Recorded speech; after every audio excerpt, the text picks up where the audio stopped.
जय जय राम राम सिया राम जय जय राम राधे।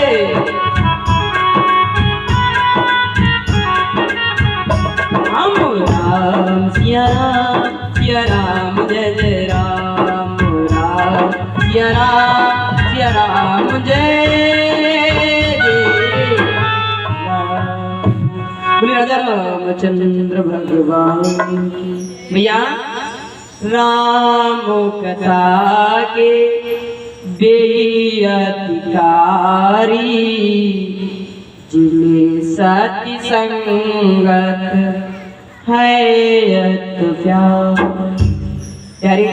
हर कोई ना कथा को कह सकता है और ना ही कथा को सुन सकता है प्यारे। जो सत्संग से प्रेम नहीं करता, जो हमारे ठाकुर से प्रेम नहीं करता, उसकी वाणी से राम कथा निकल भी नहीं सकती और वो सत्संग में बैठ भी नहीं सकता। ऐसा कौन है? अपने मन में भी तो व्यास के मन में भाव आ रहा है कि हमारे पुत्र से ज्यादा अधिक ठाकुर के चरणों में भाव किसी है जो जन्म लेते ही मन को चला गया, जिसको ये अवगत नहीं है, जिसको ये ज्ञान नहीं है कि वो पुरुष है या स्त्री, जिसको लिंग का भी ज्ञान नहीं है, वो हमारा पुत्र ही तो है। वेदव्यास महाराज जी ने उस अपने पुत्र को सर्वप्रथम कथा को श्रवण करवाया सुखदेव भगवान, और सुखदेव जी ने वह कथा सर्वप्रथम किसको सुनाई? कलयुग के प्रथम राजा परीक्षित हुए। अब प्रश्न ये आता है, ये परीक्षित कौन है? परीक्षित कौन है? जिस समय महाभारत का युद्ध चल रहा था भैया, 18वें रोज पूरे होंगे। महाभारत का युद्ध 18वें दिन चला और 18 दिन पूरे होते हैं और 100 पांडव 5 संख्या में कौन ज्यादा? और सत्य पे चलने वाले पांडव। और ये निश्चित है संख्या में कितनी भी ज्यादा बने रहो, अगर सत्य का मार्ग नहीं अपनाओगे तो तुम्हारे हाथ असफलता ही है। न हो साथ कोई, अकेले बढ़ो तुम, सफलता तुम्हारी कदम चूमे। अगर तुमने सत्य का मार्ग अपनाया है प्यारे, तो सफलता तुम्हारी कदमों पे होगी। सत्यम परम धीमहि। सत्य का जो मार्ग है, असत्य का मार्ग जो है जल्दी से आगे जाता है, लेकिन तुम्हारे सामने ऊंचे जाएगा और तुम्हारे सामने ही गिर जाएगा। लेकिन सत्य का मार्ग भले वो धीरे से चलता है, लेकिन कभी गिरने वाला नहीं होता प्यारे। सत्य पे चलने वाले पांडव 5 के 5 ही, एक भी गिनती कम नहीं। और असत्य पे चलने वाला कौरव का वंश, जो कि 100 में 99 नहीं है, एक बचा, वो भी निहत्ता जंगा टूटी है। किसने तोड़ी? भीम ने जंगा को तोड़ दिया। देखिए अंतिम समय भी दुर्योधन ने अपने माँ बाप की बात नहीं मानी। यह बात बहुत माने रखती है। अगर बेटा माँ बाप की बात नहीं मानता है तो ये निश्चित है जीवन में सफलता तो मिल ही नहीं सकती। जिस बच्चे ने अपने माँ बाप को भगवान के स्वरूप पूजा है, वो कहीं पराजित तो हो सकता ही नहीं है। सफलता ही सफलता मिलेगी, असफल हो ही नहीं सकता। और जो माँ बाप को मानता नहीं है, थोड़ी देर के लिए अवमान में ऊंचे उठ जाता है, तो उठ तो जाएगा लेकिन जल्दी टूट जाएगा। कई ऐसे प्रश्न सामने आते हैं जो ये कहने आते हैं मेरे सामने वो ये कहने आते हैं, देवी जी अरे तुम तो भक्ति की बात करो, पड़ोसी देखो खूब चौकी नींद मार के सुबह शाम ड्रिंक करे और फिर वहां के घर पैसा की कमी ना है। तो क्या है, ये अधर्म से धन आ रहा है, अधर्म से धन बढ़ते हैं वर्ष दिनांक विचार, और 12 वर्ष के बाद में मूड ब्याज सहित मिल जाए। और पांडवों के बीच में कहां से स्टार्टिंग हुई थी? जुआ से। जुआ जो खेलते हैं, जुआ के कारण महाभारत हुआ और नाश नहीं सर्वनाश हुआ। क्यों? अधर्म का चित्र वहीं से लगा और भैया वहीं से स्टार्टिंग हुई। 15 साल पूरे नहीं हुए, पूरा विनाश हो गया। जुआ से लगा, इसके बाद 15 पूरे नहीं हो पाए, पूरा विनाश हो गया। इसलिए कहते हैं ज्यादा दिन अधर्म का धन चलता नहीं, जितना हो सके उतना धर्म का मेहनत का खाओ। प्यारे, यहाँ दुर्योधन की जंघा टूटी है, अंतिम सांसें भर रहा है। अश्वत्थामा उधर से आया, गुरु का पुत्र है, दुर्योधन का मित्र है। अब उसने देखा हमारा मित्र दुखी है, इसलिए मित्र के दुख में दुखी होने के कारण अपनी बात पूछी। ये बात सच्ची है, पहले तो मित्र बनाओ मत, और बनाओ तो फिर उसे निभाओ। लेकिन भैया या संसार में मित्र करने वाले, दोस्ती करने वाले हर मोड़ पे मिल जाएंगे, लेकिन उसको निभाने वाला नहीं। हर मोड़ पे तुम्हें दोस्त मिलेंगे, लेकिन निभा नहीं सकता।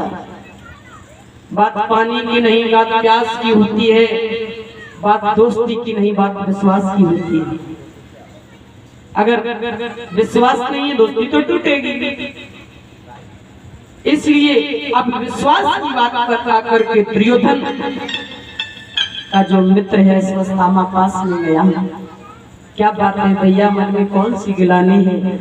बस मन में एक ही बात है, क्या? मैं सौत अकेला नियत्ता बचा। पांडव 5 थे, एक भी गिनती कम नहीं हुई। ये बात मुझको कचोटती रहती है। अश्वत्थामा बोला, भैया अब तक कुछ जाने ना, मित्र के नाते इतना तुम्हें विश्वास दिलाते हैं, आज शाम तो हो जाएगी, लेकिन सुबह का सूर नहीं निकलेगा, इसके पहले हम 5 खत्म कर देंगे। वचन देते हैं तुम, संकल्प लेके चला वहां से। लेकिन हमारे कन्हैया से क्या छुपा? तन की जाने, मन की जाने, जाने चित्त की चोरी। ठाकुर से का छिपे हो जाके हाथ में जीवन की का छिपो। भगवान घट की जानने वाले हैं। पांडवों से पूछा, आज इस शिविर में अच्छा नहीं लग रहा है, एक काम करो आज घूमने चलते हैं। कन्हैया 5 पांडवों को लेकर के शिविर से निकाल करके हिमालय पर घूमने चले। यहाँ द्रौपदी के 5 पुत्र हैं जो शिविर में सो रहे हैं। द्रौपदी के 5 पुत्र शिविर में सो रहे हैं। अश्वत्थामा जाता है, गलती से उन पुत्रों को पांडव समझ लेता है, क्योंकि जो पांडव के पुत्र हैं,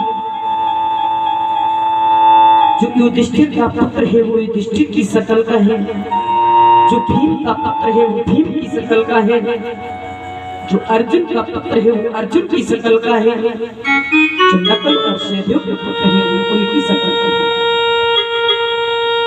ना समझी में उन पुत्रों को पांडव समझकर उनकी सर को काट दिया, सर धड़ से अलग कर दिया, और जैसे ले आता है देखा भैया हमने अपना वचन पूरा किया। भीम का सर समझ के जैसे दुर्योधन ने दबाना चाहा तो मांस का पुतला जल्दी से तप गया। पहले बहुत खुश हुआ, बाद में बड़ा दुख हुआ। अरे नादान, ये तूने क्या कर दिया? मैंने पांडव को मारने को कहा था, पांडव के पुत्रों को नहीं, क्योंकि ये हमारा ही वंश है। मेरे जीवन में मेरे वंश को आगे चलाने वाला कौन होवेगा। एक जो था अभिमन्यु, वो युद्ध क्षेत्र में मारा। 5 थे, आज आपने मार दिए। इस वंश को आगे चिराग कौन देवेगा, इस वंश को आगे कौन चलावेगा। और जैसे ये सोचते सोचते दुर्योधन की प्राण निकल गए। इधर भगवान पांडवों को लेकर के जब शिविर में आए हैं, द्रौपदी रुदन कर रही है। क्या बिगाड़ा था मेरी इन बेटों ने। अरे सोते हुए को तो जगाना भी पाप होता है, फिर सोते हुए को मार क्यों दिया गया, इससे बड़ा पाप क्या होगा। वो कौन है। आंखों में आंसू भरे हुए वहां पर जैसे अर्जुन ने देखा, द्रौपदी के सामने कहती है, द्रौपदी मैं आज कसम खाता हूं, इन 5 पुत्रों को मारने वाला अश्वत्थामा कहीं भी होगा, वो आज मेरे हाथों से बच नहीं सकता। और जैसे अर्जुन लेकर के वहां से पकड़ने के लिए चलते हैं, भगवान रथ को लेकर चलते हैं। दूर से अश्वत्थामा ने देखा, दूर से अश्वत्थामा ने देखा, अरे ये तो अर्जुन है, और ये अर्जुन है मुझे मार देगा, ये अर्जुन मुझे मार देगा।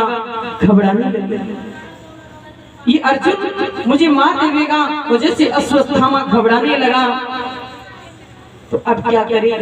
उसी समय ना समझी में अश्वत्थामा ने ब्रह्मास्त्र चला दिया, जिसकी कोई काट नहीं होती।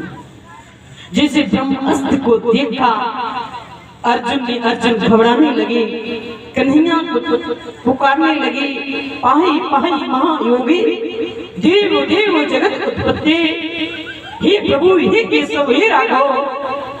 ये बात को मुझे नाश कर देगा, चरणों में गिर गए। भगवान ने देखा, तुम्हारी जो निष्ठा है, इस निष्ठा के लिए आपके लिए क्या नहीं कर सकता।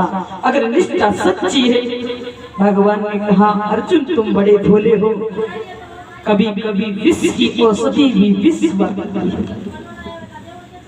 अगर लोहे को काटना है प्यारे, तो लोहा कोई दूसरी चीज से कट ही नहीं सकता, लोहा लोहे से ही कटेगा। विष की औषधि विष भी बन सकती है। अगर कोई काला नाग डसता है, और ये क्रियल है कि वो काले नाग ने ही डसा है, डॉक्टर के पास यदि ले जाएंगे तो वो विष का ही इंजेक्शन होता है, जिससे वो विष खींचा जाता है। लेकिन ये निश्चित होना चाहिए कि इसको काले नाग ने ही डसा है। अगर ये निश्चित नहीं है, फिर डॉक्टर दे देगा तो मरी ही जाएगा। जैसे आप रास्ते में जा रहे हैं, लेकिन रास्ते में क्या होता है, जंगल है तो वहाँ कांटा लग गया। अब भैया जंगल में कांटा लग जाए तो उसको निकालने के लिए दूसरा रास्ता होता ही नहीं है। उसको निकालने के एक ही रास्ता है कि उस कांटे को निकालने के लिए हमें दूसरा कांटा तोड़ना है। जैसे कि उदाहरण भगवान ने दिए, अर्जुन समझ गए, अर्जुन ने भी ब्रह्मास्त्र का प्रयोग किया। दोनों अस्त्र टकराए, अस्त्र खत्म हुआ, बस होकर जमीन पर गिर गए। अर्जुन ने जाकर के अश्वत्थामा को पकड़ लिया, और जैसे पकड़ करके भरी सभा में आए, जहां द्रौपदी अपनी पति बंधन कर रही है। बताओ देवी, इसको मारना तो है, लेकिन तुम बताओ इसको कैसे मारा जाए। जिंदा जमीन में गाड़ के मारूं, या फिर आप कहो तो तीर से मारूं, आप कहो तो कुत्तों की भात खदेड़ के मारूं, तुम्हारी इच्छा क्या करती है। देखिए, जो सत्संग में सुनने वाली महिला होती है, जो सत्संग में इंसान बैठता है, उसके भाव कैसे होते हैं। यहाँ मारने की बात करते हैं अर्जुन, वहां द्रौपदी ने अपना पल्लू खुला दिया। इसको मारना नहीं, इसको छोड़ना है। क्यों? इस पे दया क्यों? इस पर दया करने का मतलब होगा कि पापी को और ज्यादा आप सहारा दे रहे हैं, ये पाप और करेगा, इसलिए इसको मार ही देना ठीक है। सटे साथी समाचार, जैसे दुष्ट के साथ दुष्टता का ही व्यवहार करना ठीक होता है, तभी वो पा जाता है, अन्यथा वो मानेगा नहीं। लेकिन नहीं, द्रौपदी कहती है इसको मारने से मेरे 5 पुत्र जिंदा नहीं हो सकते।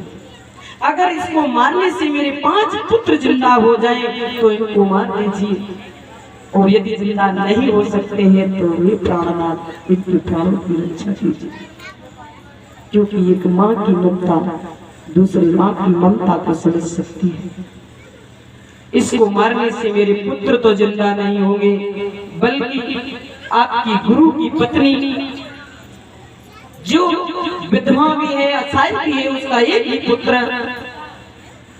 और वो उसको निधन करेगा, कोई सहारा नहीं, इसलिए इसको नहीं मारना। पास में खड़े हैं युधिष्ठिर की ओर अर्जुन ने देखा, भैया क्या करना चाहिए? युधिष्ठिर बोले सुनो। युधिष्ठिर कहते हैं सुनो, जो शास्त्र में लिखा है वही होना चाहिए। भीम से पूछा भैया क्या करना चाहिए? भीम बोले भैया ऐसे पापी को तो मार ही देना चाहिए, तुम छोड़ दो तो हम मार देंगे। नकुल सहदेव से पूछा भैया क्या करना चाहिए? बोले मजले भैया कहते हैं वो ठीक है कहते हैं। अच्छा, पास में खड़े हैं द्वारिकाधीश। अर्जुन ने देखा कन्हैया की ओर। भगवान बोले अगर कोई पूछे नहीं तो बताना नहीं चाहिए, ये सच्ची बात है भैया। बिगर पूछे अगर किसी को आपने ज्ञान देना स्टार्ट कर दिया तो उस ज्ञान की वो वैल्यू नहीं करेगा, इसलिए भगवान बोले हमसे पूछा नहीं तो बताएंगे नहीं, और अगर कोई पूछेगा तो दे देंगे उत्तर। अर्जुन ने देखा कन्हैया की ओर, केशव अब मेरा मार्गदर्शन करो। द्रौपदी कहती है इसको छोड़ दो, भाई कहते हैं इसको मार दो, अब मेरा मार्गदर्शन करो, मैं इसके साथ क्या करूं? तब भगवान कहते हैं ये आपके गुरु का पुत्र है, ब्राह्मण पुत्र है, इसलिए इसको मारना नहीं, लेकिन ये बाल हत्यारा है, इसलिए इसको छोड़ना नहीं। अब अर्जुन दुविधा में पड़े, मारना भी है और छोड़ना भी है, मारना भी और छोड़ना भी है। भैया एक ज्ञान दो तलवार, कैसे? ये गुरु पुत्र है, इसलिए अगर तुमने इसको मार दिया, ये ब्राह्मण पुत्र है, यदि इसको आपने मार दिया तो पाप लगेगा, और यदि ये बाल हत्यारा है, यदि इसको छोड़ दिया तो भी तुम्हें पाप लगेगा, इसलिए बचना है, निकलना नहीं। क्या करना? भीम पास में खड़े मुस्किया के बोले केशव तुम्हारे जैसे न्यायाधीश हो जाएंगे तो न्याय तो बहुत जल्दी हो जाएगा। भगवान ने मुस्किया के कहा दादा जहां बोलने की आवश्यकता ना हो वहां बोलना नहीं चाहिए। अरे अर्जुन ने गीता सुनी है, इससे ज्यादा बताने की इसको जरूरत नहीं। भरी सभा में अश्वत्थामा थर-थर थर-थर कांप रहा है। उसी सभा में अर्जुन ने अश्वत्थामा की मस्तक पर जो मणि थी उसको खींची, मुंह काला कर दिया, धक्के मार के सभा से निकाल दिया।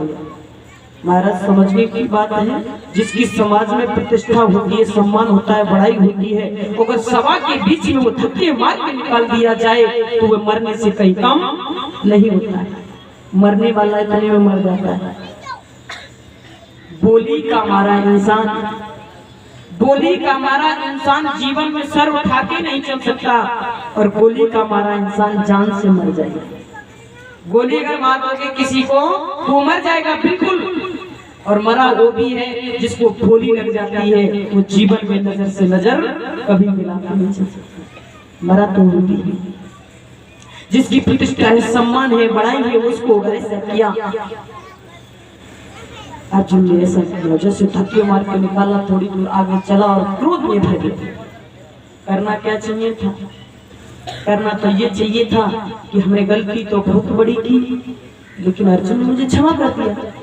लेकिन नहीं, हम क्रोध और बढ़ गए। और भैया जिसको क्रोध आ गया वो समझ लिए विनाश की ओर चला गया। क्रोध कभी भी, अच्छा एक चीज बताओ, अग्नि किसी को छोड़ती है क्या? कुछ वो तो जला ही देती है। क्रोध जब भी किसी को आता है वह नुकसान के अलावा कभी फायदा नहीं देता। क्रोध आया, अरे सभा के बीच मुझे धक्के मार के निकाल दिया। अरे मैं भी द्रोणाचार्य नंदन नहीं, अरे मैं भी द्रोणाचार्य का पुत्र हूँ। अश्वत्थामा कहता है, अरे मैं भी आज इनके वंश को निर्वंश न किया तो मैं भी द्रोणाचार्य। फिर सोचता है क्या करूं? एक पुत्र था अभिमन्यु, युद्ध क्षेत्र में मारा गया। 5 थे वो मैंने मार दिए, अब इनके वंश में बचा ही कौन है? साफ खात्मा। लेकिन सोचता और हंसता, अभी एक है, वो कौन है? मैंने सुना है जिस समय अभिमन्यु युद्ध क्षेत्र में अभिमन्यु वीर गति को प्राप्त हुआ, उस समय उनकी पत्नी उत्तरा उनके गर्भ था और वो गर्भ अब जन्म लेने वाला है। इसलिए ना हो तो उस शिशु की हत्या गर्भ में ही कर दी जाए। इसे कहते हैं ऊंच निवास और नीच कर्म। क्यों?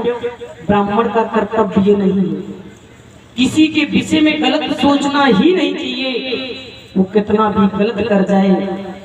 भैया एक साधु जो होता है ना, साधना को जो तपता है उसके अंदर भाव ऐसा हो जाता है जैसे बिच्छू डंक बार बार मारती है पर साधु उसको फिर भी उठाना चाहता है। बिच्छू का स्वभाव होता है डंक मारना, तो एक साधु का स्वभाव होता है उसको बचाना। ठीक इसी प्रकार से अगर वो अपना स्वभाव नहीं छोड़ रही है तो साधु भी अपना स्वभाव नहीं छोड़ता है। बिगड़े हुए को सुधारना ही चाहता है, बिगड़े हुए को वो कहीं ना कहीं सुधारना ही चाहता है। यहाँ ऊंच निवास और नीच करनी, ब्राह्मण पुत्र है, गलत भाव आ गया। अच्छा सोचने की एक बात और है भैया, जिस इंसान ने पृथ्वी पर जन्म न लिया हो वो तुम्हारा शत्रु कैसे बन गया? समझने की बात है। जिसने यहाँ संसार में जन्म ही नहीं लिया वो शत्रु कैसे हो गया? हो सकता है कि भाई संसार में आएगा, कर्म करेगा, तब दुश्मन हो तो ठीक है, लेकिन उसने जन्म नहीं लिया और पहले से शत्रु हो। ब्रह्मास्त्र चलाया उत्तरा के गर्भ के नष्ट कर दिया। जैसे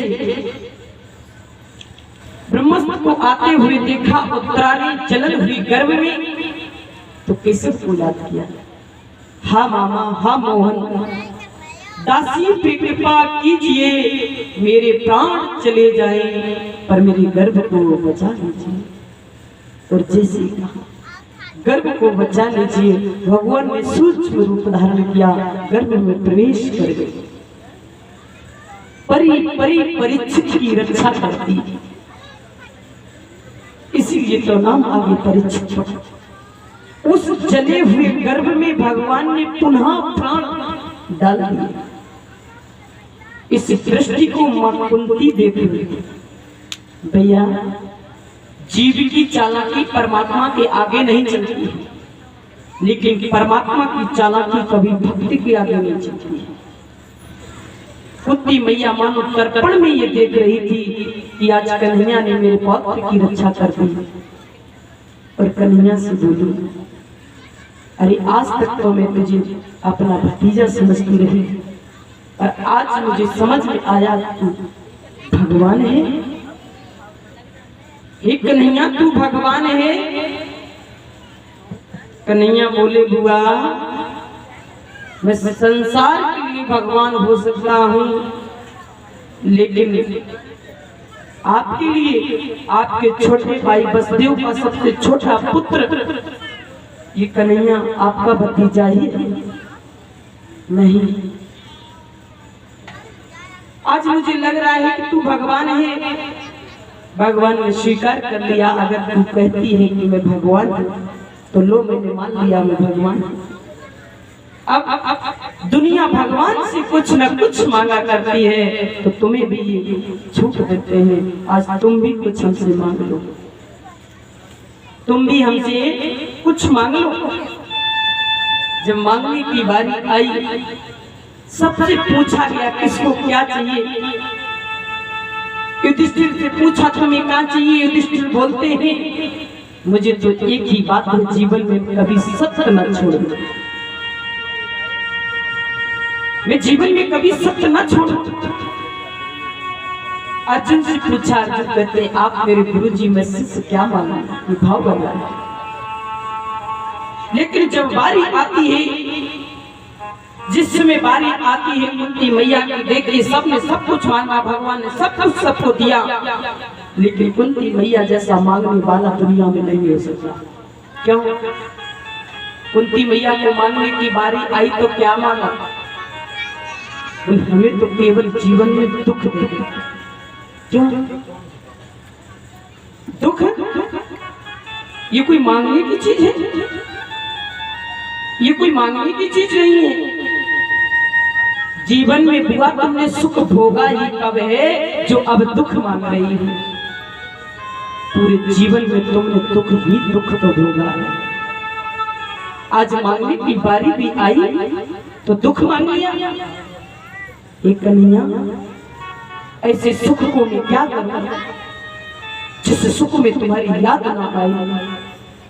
इससे अच्छा तो मेरे लिए दुख ही है कि सुख के माते सिल पड़ जो हर हृदय से जाए, बलिहारी वा दुख की जो पल पल नाम जपा। ऐसे सुख को मैं क्या करूं जिसमें भगवान की विस्मरण हो जाए। ऐसे दुख को ही गले लगा लो जिसमें कन्हैया का स्मरण हो जाए।